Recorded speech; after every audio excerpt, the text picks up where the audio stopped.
Hello, আমি আবার আসলাম আপনাদেরকে আমার কিছু কথা শেয়ার করার ছিল।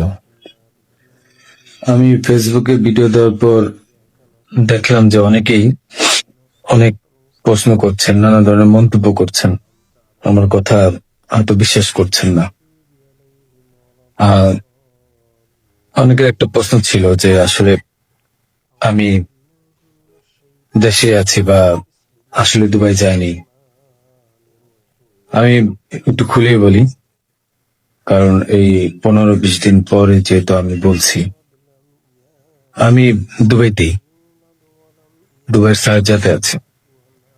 এখন আমি দুবাই আসলাম কিভাবে সেটাও বলি। আমার একটা ক্লোজ ছোট ভাই আছে, খুব কাছের। আহ তার নাম হচ্ছে কাউসার মোল্লা, তার বাবার নাম হচ্ছে ইয়াসিন মোল্লা। তো এই কাউসার মোল্লা আমার খুবই ভালো একটা ছোট ভাই, সে আমাকে সবসময় হেল্প করে। তার ওখানে আমি ছিলাম এক রাত। আহ, এক রাত ছিলাম, কারণ ওখানে থাকার পিছনে কারণ হচ্ছে মানে তার সাথে আবার আমাদের যে র্যাব টু, সেখানে খুবই ভালো সম্পর্ক। তার ওখানের একটা এএসআই আছে তুষার নাম, তার সাথে খুব ভালো সম্পর্ক থাকার কারণে সে কিন্তু প্রথম আমাকে ফোন দিয়ে জানায় যে ভাই এই ঝামেলা হয়েছে, আপনি জানতে পারছি, আপনি আমার বাসায় আসেন, এরপরে আমি আপনাকে দেশের বাইরে পাঠানোর ব্যবস্থা করব। তো আমি পরে বুঝতে পারিনি, পরে ফেসবুকে দেখলাম, দেখার পরে সে আমাকে লিঙ্ক দিল, দেখার পরে আমি তার ওখানে চলে যাই এবং এক রাত তার ওখানে ছিলাম। তার বাবা ইয়াসিন মোল্লা মোটামুটি পাওয়ারফুল লোক, আর টাকা পয়সা আছে অনেক। তো এই কাউসার যেহেতু র্যাবের সোর্স হিসেবে কাজ করে, তো সে আমাকে হেল্প করছে, অনেক হেল্প করছে, আমি ওখান থেকে চলে আসতে পারছি। আর এই কাউসারই কিন্তু আমাকে আহ হাদির সাথে পরিচয় করে দিছিল। আমার কাজের জন্য কাউসার মোল্লা আমাকে হাদির সাথে পরিচয় করায় দেয়। আমি তার নামটা কেন বললাম, কারণ আমার তাকে সন্দেহ হয়েছে। সে আমাকে দেশ থেকে করছে, সেভ করছে, সবকিছু করছে, যেহেতু কাজটা আমি করি নাই। সে জানতো যে আমি কখন হাদির কাছে যাই, কি করি না করি, আহ সবই জানতো, কারণ আমার কাজের জন্য আমি যাচ্ছিলাম, সে জানতো। যেহেতু সে আমাকে পরিচয় করেছে, তাকে আমি, সে নিজেকে এখন ওই নাহিদ সার্জিস, তারপর আপনার হাদি, এদের খুব ক্লোজ আমাকে বলছিল। সেই বিদায় আমি তাকে বারবার বলছিলাম যে আমাকে তাহলে একটু পরিচয় করায় দেন আমার কাজটার জন্য, আমার কাজটা তো এখন দরকার, কারণ আমার প্রতিষ্ঠানে কোনো কাজ নেই।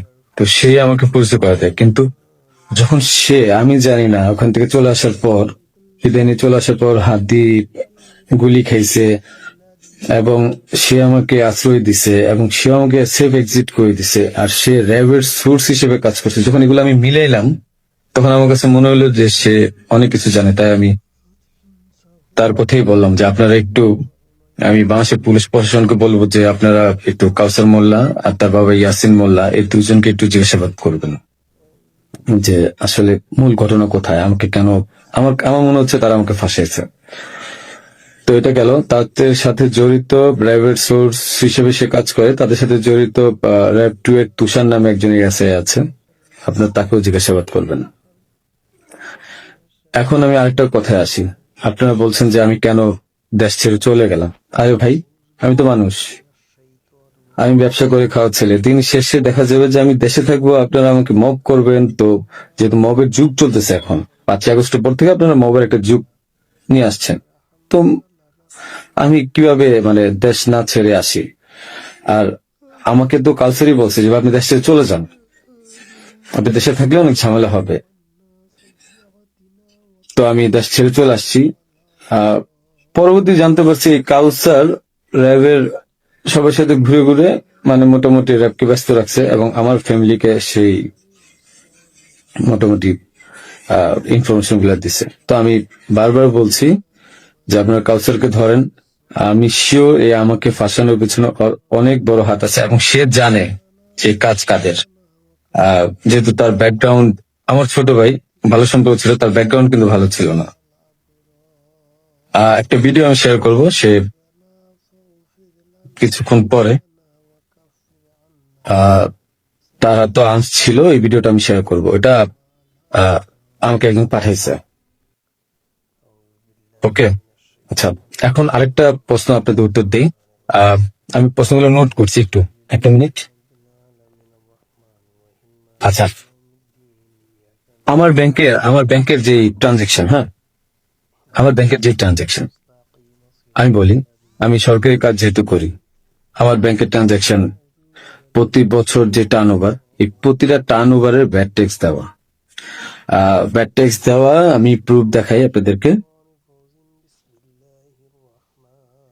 আহ, আহ, প্রতিটারই ভ্যাট ট্যাক্স দেওয়া। অ্যান্ড আমি ব্যবসা করি 2010 সাল থেকে। তো আমি ট্যাক্স দেওয়া শুরু করেছি মেবি 14 সাল থেকে, হ্যাঁ। তো ওসব কাগজগুলো নাই, একটা দুটা বছরের খুঁজে পাইছি। এই যে দেখেন, 2022 সালে আমার 21 লাখ টাকা ট্যাক্স দেওয়া ছিল, এবং 2023 সালে আমার 66 লাখ টাকা, এবং এই বছর কিন্তু আমি 9 লাখ টাকা, ব্যবসা এত ভালো ছিল না, 9 লাখ টাকা আমি ট্যাক্স দিয়েছি। ঠিক আছে। আম, আপনাদের আরো কিছু প্রশ্নের উত্তর দেবো আমি। যে আপনারা বলছেন যে আসলে আহ, হাদি টাকা নেয় না, হাদি আহ, অনেক ভালো মানুষ। আমার যে 65 লাখ টাকা আপনারা বলছেন বাজেয়াপ্ত করবেন, এই 65 লাখ টাকা আমার দুইটা আইটি কোম্পানি থেকে আমাকে দেওয়া হয়েছে, এবং এটা পে অর্ডারের মাধ্যমে দেওয়া হয়েছে। আপনারা এগুলা আপনাদের যেই সিআইডি আছে তাদেরকে বলেন খুঁজে বের করতে। এটা আমার কামাই করা টাকা, তাদের সাথে আমার ব্যবসায়িক ডিল ছিল, বিধায় এই টাকা তা আমাকে দিছে। আর এখন ওই টাকাটা আমি এফডি করে দিছিলাম আমার বাবুর জন্য, আমার ওয়াইফের নামে। ওই টাকাটা আপনারা বাজেয়াপ্ত করতে যাচ্ছেন, করেন, সমস্যা নেই। হাদিকে আমি 5 লাখ টাকা দিয়েছি, তার প্রমাণ হচ্ছে হাদি যখন আমার কাছে টাকা চায়, ঠিক এই টাকার উপরে আমি 5 লাখ টাকা লোন নিয়েছি ব্যাংক থেকে। আমার কাছে যদি ভাই 127 কোটি 218 কোটি টাকা থাকতো, তাহলে আমি কি লোন নিতে যেতাম? হুম, আমাকে খুব মিথ্যা ভাবে ফাঁসানো হয়েছে। আমি বলছি জড়িত না, বাবা মা জড়িত না। ওখানে আপনি এনআরবিসিতে খবর নিবেন আপনারা, যে আমি 5 লাখ টাকা লোন নিয়েছি, এবং লোন নিয়ে এই টাকা আমি হাদিকে দিয়েছি। কারণ উম, সে আমাকে বলছিল যে কিসের ছাড়া, মানে অ্যাডভান্স ছাড়া সে কাজ করতে পারবে না। আরেকটা কথা, আপনারা বলতেছেন যে আহ, জাবের জাবের এত ভালো মানুষ, খুব ভালো মানুষ, মহৎ মানুষ, তারা টাকা নেয় না। জাবেরকে জিজ্ঞাসা করবেন, জাবেরকে ধরে এনে জিজ্ঞাসা করবেন যে এই গেঞ্জি বানায় দেওয়ার জন্য, 250 গেঞ্জি বানানোর জন্য কাকে বারবার ফোন দিছে, কার কাছে বারবার টাকা চাইছে। আমি ফয়সাল, আমার কাছে বারবার টাকা চাইছে ওরা। আর তাদেরকে, জাবেরকে আমি প্রথম 10,000 না 5,000 টাকা দিচ্ছি, সে বলছে ভাই হাদিয়া দিছে, এই যে নেন ফয়সাল ভাই। এত সৎ লোক আপনারা, আমাকে যে মিথ্যা ফাঁসাচ্ছেন। আমি গেছি ভাই কাজের জন্য, বানায় দিচ্ছেন খুনি। আর আপনারা বলতেছেন যে তোমার বাবা মা বলছে, তোমার মা বলছে, তোমার বোন বলছে, তোমার বউ বলছে, তোমার উমুক এক মাইয়ারা বানায় দিলেন আমার বান্ধবী, যে উমুকে বলছে, যে সবাই বলছে যে তুমি এগুলোর সাথে জড়িত। হ্যাঁ, আমি পাগল তো, যে আমি মানুষ মার্ডার করে আমি আমার বাসায় যাব। আমি মানুষ মার্ডার করে আমি আমার বাসায় যাব, যেন আমার 14 গোষ্ঠী ধরতে পারে। মানে আমি এত বড় বোকা, এত বড় পাগল? হ্যাঁ, মানে এটা তো মানুষের কমন সেন্স। আমি কেন বাসায় যাব? আমি একটা মানুষের মার্ডার করছি, আমি তো সোজা এক্সিট নিব। আমি কেন বাসায় যাব? তারপরে যে আপনারা বলতেছেন যে আমার আমার মা বলছে, বাবা বলছে। আরে ভাই, আমি জেলখানায় খবর নিছি তাদের ওখানে যাওয়ার পর। আমি আমার আত্মীয় স্বজন থেকে জেলখানায় খবর নিছি যে আসলে কি হয়েছে। আমার ওয়াইফ বলছে, আমার আমার বাবা মা সেম একই কথা বলছে, যে তাদেরকে বলা হয়েছে বারবার যে রিমান্ডে যদি 164 না দেন, তাহলে আমরা আবার আপনাদেরকে রিমান্ড আনবো, এবং তখন কিন্তু আমরা টর্চার করব। তাহলে কি করবে যারা জীবনে কোনোদিন প্রথম জেলখানায় গেছে? কি মানে এগুলো কি আপনারা কি পাইছেন? যে আমি ওরা মার্ডার করছি, প্রমাণ কোথায় আপনাদের কাছে যে আমি ওকে মার্ডার করছি? আপনারা কালচারকে ধরেন। সে আমাকে কেন সেফ এক্সিটের ব্যবস্থা করে দিচ্ছে? সে কেন বারবার আমাকে হেল্প করছে? কেন আমার সাথে হাতের সাথে পরিচয় করে দিচ্ছে? He knows everything. তারপরে যে ব্যাড ট্যাক্স টাকা, একটা প্রমাণ দেখেন তো, কোন থেকে টাকা ঢুকছে? আর ভাই আমার কামানো 65 লাখ আপনার বাজেয়াপ্ত করে দিচ্ছেন। কেউ আমাকে টাকা দিছে? আমি ব্যবসা করে খাওয়াচ্ছিল। আপনারা বারবার আমি বলতেছি আপনাদেরকে যে এখানের সাথে আমি জড়িত না, একটা পর একটা মিথ্যা ব্লেম দিচ্ছেন, যে কমেন্টের পর কমেন্ট গালাগালি করতেছেন, যা মন চাই করতেছেন। আর ভাই আপনাদের বাপ মায়ের দৌলত আপনার বাপ মা কি বলবে? হ্যাঁ,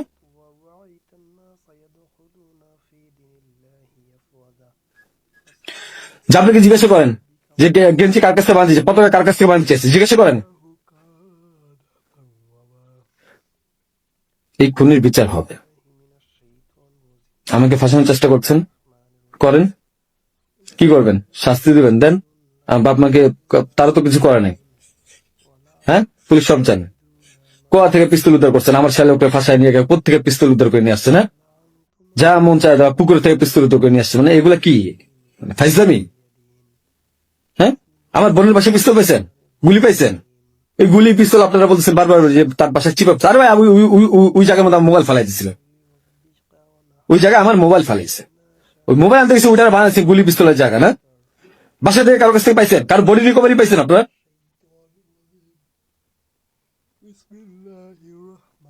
আপনি এদেরকে ধরেন, অনেক কিছু জানতে পারবেন। হাদির সাথে লাস্ট আমার একবার কথা হয়েছিল যে একটা বিষয় নিয়ে, যে ও মানে যখন যে সাদিক কারণ মেবি জামাত হয়েছে, ও খুব আপসেট ছিল যেহেতু ও জামাতের প্রোডাক্ট। আমাকে বারবার বলতেছিল যে ভাই আমার খুব মনে হয় কষ্ট হয়ে যাবে। আমি ওরা বলছিলাম ফাইজলামি করে যে মির্জা আব্বাস ভাই তো খুবই ভালো মানুষ, ওনার কাছে যান, উনি আসলেই ভালো মানুষ, ভাই তো ভালো মানুষ। হাদি নিজেও বলছে যে মির্জা আব্বাস ভাইয়ের কাছে যান, উনি ভালো মানুষ, ওনার কাছ থেকে আপনি যা 2-4 কোটি টাকা নিয়ে আপনি নির্বাচনটা বাদ দিয়ে দেন। এটা আমি একবার ফাইজলাম করতেই বলছি। তো বলছে ভালো তো, ভাই যদি টাকা দেয় তাহলে তার নির্বাচন করা লাগবে না। তো হাদির মুখে শোনা মির্জা আব্বাস ভাই ভালো লোক মানুষ, মির্জা আব্বাসের মতো লোক এই কাজ করতে পারে না। যারা করতে পারে তাদেরকে জিজ্ঞাসা করেন। ইসলামের একটা সীমা থাকা উচিত। জামাত শিবিরকে ধরেন,